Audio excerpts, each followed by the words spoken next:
தஞ்சாவூர் மாவட்டம் கும்பகோணம் அருகே பட்டீஸ்வரம் பகுதியில் அறிஞர் அண்ணா மாதிரி மேல்நிலைப் பள்ளி உள்ளது. இந்த பள்ளியில் கும்பகோணம், பட்டீஸ்வரம், உடையாளூர், பம்மம்படையூர் மற்றும் அதனை சுற்றியுள்ள பல்வேறு கிராமங்களைச் சேர்ந்த மாணவ மாணவிகள் படித்து வருகின்றனர். திருவாரூர் மாவட்டம் வலங்கைமான் இனாம்கிளியூர் பகுதியைச் சேர்ந்த ஞானசேகர் ராஜலட்சுமி தம்பதியின் மகன் 17 வயதான கவியரசன் 12ஆம் வகுப்பு படித்து வருகிறார். இவருக்கும் அதே பள்ளியில் 11ஆம் வகுப்பு படிக்கும் மாணவர்களுக்கும் கடந்த செப்டம்பர் மாதம் 18ஆம் தேதி திடீரென வாக்குவாதம் ஏற்பட்டுள்ளது. இந்த வாக்குவாதம் கைகலப்பாக மாறி ஒருவரை ஒருவர் தாக்கிக் கொண்டுள்ளனர். இது தொடர்பாக அந்த மாணவனின் பெற்றோர் பட்டீஸ்வரம் காவல் நிலையத்தில் புகார் அளித்துள்ளனர். புகாரை பெற்றுக்கொண்ட காவல்துறையினர் மாணவர்களின் எதிர்கால நலன் கருதி இருதரப்பினரின் பெற்றோரை வரவழைத்து பேச்சுவார்த்தை நடத்தி எச்சரிக்கை செய்து அனுப்பி வைத்தனர். இந்த நிலையில் மாணவன் கவியரசன் தனது நண்பர்களுடன் மதிய உணவு இடைவெளியில் கழிவறைக்கு சென்றபோது 11ஆம் வகுப்பு மாணவர் தரப்பினருடன் மீண்டும் தகராறு ஏற்பட்டுள்ளது. கடந்த வியாழக்கிழமை மாலை சிறப்பு வகுப்பை முடித்துவிட்டு பள்ளியிலிருந்து வீட்டிற்கு மாணவன் கவியரசன் சென்றபோது பட்டீஸ்வரம் கோவில் பகுதியில் 11ஆம் வகுப்பு மாணவர்கள் கவியரசனை கட்டையால் தாக்கி உள்ளனர். இதில் கவியரசன் இரத்த வெள்ளத்தில் கீழே விழுந்து படுகாயமடைந்துள்ளார். அடிச்சவங்க வந்து 11th சார். வியாழக்கிழமை ஈவினிங் வந்து எங்களுக்கு தெரியலனால 5:30க்கு விட்டாங்க. 11th பசங்க எங்களுக்கு தெரிய கிடையாதுனால 4:30க்கு விட்டுட்டாங்க சார். 4:30க்கு விட்டாங்க. அவங்க வீட்டுக்கு போகாமல் எங்களை அடிச்சுங்கிற பிளான் பண்ணிட்டாங்க. ஒன் ஹவர் வெயிட் பண்ணி நாங்கள் வெளியே வரதுக்குள்ள அவங்க வீட்டில் போய் ட்ரெஸ் சேஞ்ச் பண்ணிட்டு வந்துட்டு எங்களை வந்து ஒம்பலுக்கு ஆரம்பிச்சிட்டாங்க சார். நாங்கள் பஸ் ஸ்டாண்ட் வரப்போ நாங்கள் ஒரு 6 பேர் தான் சார் இருந்தோம். அவங்க ஒரு 25 பேர் இருப்பாங்க சார். 25 பேர் வந்து அடித்து பார்ப்போம் அப்படின்னு சொல்லிட்டு மேலே அடிக்க ஆரம்பிச்சிட்டாங்க சார். அப்போ அந்த கவியை வந்து கட்டையால் அடிச்சிட்டாங்க சார் மண்டையில். அவன்கிட்ட ஒரு 15 பேர் 20 பேர் அவனையும் அடிச்சுட்டு இருந்தாங்க. முடிஞ்ச அளவுக்கு தடுத்து பார்த்தா எங்கள் மேலேயும் அடி விழுந்துச்சு. அதுக்கப்புறம் அவன் விக்ஸ் வந்து கீழே படுத்துட்டான். அதுக்கப்புறம் எல்லோரும் ஓடிட்டாங்க. அவனை அழைச்சிட்டு ஆஸ்பத்திரி பட்டீஸ்வரம் ஜிஹெச் அழைச்சிட்டு போனோம். அங்கே வந்து அவங்க அப்பா அம்மாக்கெல்லாம் இன்ஃபார்ம் பண்ணிட்டு அவங்க வந்து கும்பகோணம் ஜிஹெச் அழைச்சிட்டு போனாங்க. அங்கேருந்து தான் மாற்றினது அன்புக்கு மாற்றினாங்க. அப்புறமேல அன்றைக்கி போய் 10 நாள் தான் இருந்தால் பேசினா. அதுக்கப்புறம் காலையில் சீரியஸ் ஆகிட்டு அவனை வந்து காமாட்சிக்கு மாற்றினாங்க. காமாட்சிக்கு அன்றைக்கி தான் பார்க்க போனப்போ இந்த மாதிரி மூச்சு இல்லை அப்படின்னு சொல்லிட்டு தான் இங்கே கவர்மெண்ட் காலேஜுக்கு மாற்றிட்டாங்க இந்தியாவில். அதுக்கப்புறம் தான் இன்றைக்கி நைட்டு சொன்னாங்க 2 மணிக்கு இறந்துட்டாங்க அப்படின்னு சொல்லிட்டு. பிரச்சனைக்கு காரணம் என்னப்பா? சார்லாம் கண்டிக்கவே இல்லையா? பிரச்சனை 3 மாசம் நடந்துருக்குன்னு சொல்றாங்க. பிரச்சனைக்கு காரணம் என்ன காரணம்? எதுக்காண்டி பிரச்சனை? அந்த பிரச்சனை நடந்ததுன்னு 1 வீக்கு முன்னாடி வந்து ரெஸ்ட் ரூம் போகிறப்போ வந்து ராகி மாதிரி இடிச்சாங்க. இடித்து சண்டை ஏற்பட்டுருந்தாங்க. அதனால முடிஞ்சிருச்சு. அந்த தாட்டில் வந்து அவங்க வந்து எங்களை சண்டை போட்டு அடித்தாங்க. இல்லை, இந்த பையனை மட்டும் டார்கெட் பண்ணுறதுக்கு காரணம்?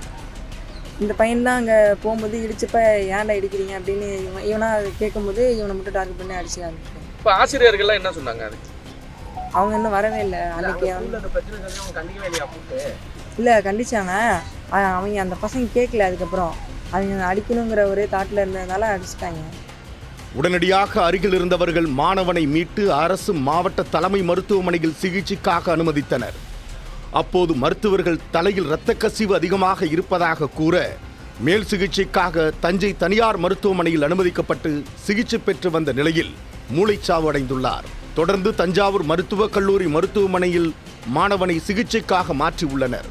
தஞ்சாவூர் மருத்துவக் கல்லூரி மருத்துவமனையில் சிகிச்சையில் இருந்த மாணவன் அதிகாலை உயிரிழந்து விட்டதாக மருத்துவர்கள் தெரிவித்துள்ளனர்.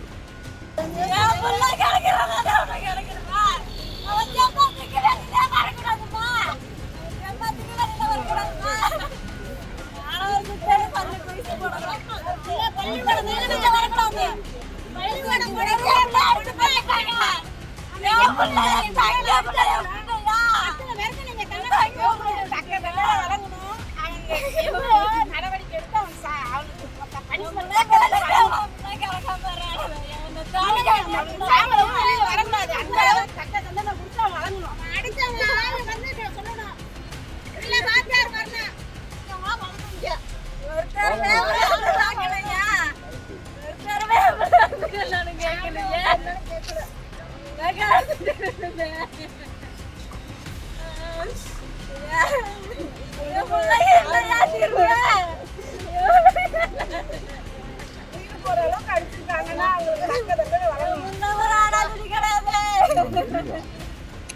மாணவனின் உடலை அவசரமாக உடற்கூறு ஆய்வு செய்ய காவல்துறையினர் நிர்பந்தித்ததாகவும், மாணவன் உயிரிழந்து இதுவரை பள்ளியிலிருந்து யாரும் பார்க்கவில்லை என்றும், கல்வித்துறை அதிகாரிகளோ மாவட்ட ஆட்சியரோ சம்பவ இடத்திற்கு வரவில்லை என குற்றம் சாட்டிய உறவினர்கள் உடலை வாங்க மறுத்து காவல்துறையினருடன் வாக்குவாதம் செய்ததுடன் போராட்டத்தில் ஈடுபட்டுள்ளனர். இதுவரைக்கும் ஒரு மந்திரியோ ஒரு கலெக்டரோ யாருமே, அரசியல்வாதிகளோ சென்னை வரைக்கும் இந்த செய்தி சென்று விடும், தமிழ்நாடு முச்சுவிடும்.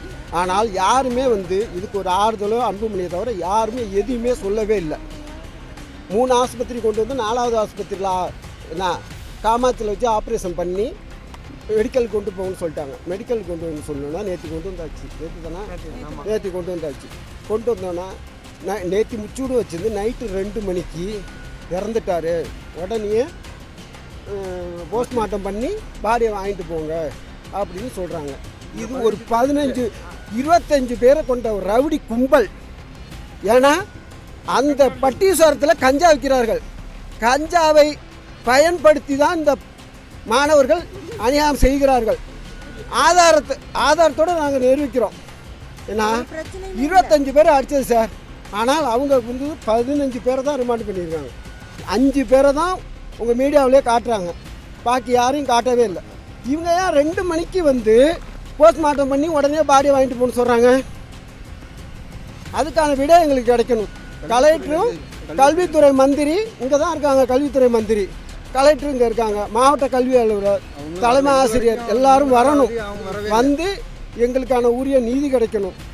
மேலும் இதில் காவல்துறையினர் 15 பேரை மட்டுமே கைது செய்துள்ளனர் என்றும், உயிரிழந்த மாணவன் கவியரசனை 25ற்கும் மேற்பட்டோர் தாக்கியதாகவும் அவர்களையும் கைது செய்ய வேண்டும் என்றும், இந்த வழக்கை கொலை வழக்காக மாற்றி உயிரிழந்த மாணவனுக்கு உரிய நிவாரணம் வழங்கவும், பள்ளியில் இதுபோன்ற சம்பவம் மீண்டும் நடைபெறாமல் இருக்க உரிய நடவடிக்கை எடுக்க வேண்டும் என பெற்றோர்கள் மற்றும் பொதுமக்கள் கோரிக்கை வைத்துள்ளனர்.